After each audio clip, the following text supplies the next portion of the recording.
Thus, the shadow cortineo that counterbalances man's position as mediator only falls into place when that position has become sufficiently real for him to feel his consciousness of himself or his own existence more strongly than his dependence on and governance by God.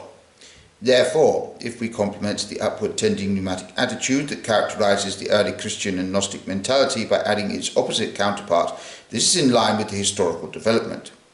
Man's original dependence on a pneumatic sphere, to which he clung like a child to its mother, was threatened by the kingdom of Satan.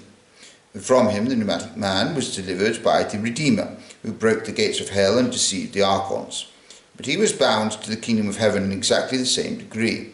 He was separated from evil by an abyss. This attitude was powerfully reinforced by the immediate expectation of the second coming. But when Christ did not reappear, a regression was only to be expected.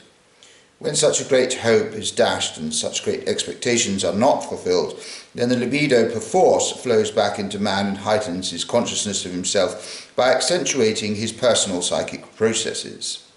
In other words, he gradually moves into the centre of his field of consciousness. This leads to separation from the pneumatic sphere and an approach to the realm of the shadow.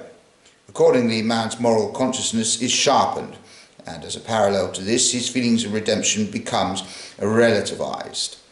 The Church has to exalt the significance and power of her ritual in order to put limits to the inrush of reality. In this way, she inevitably becomes a kingdom of this world.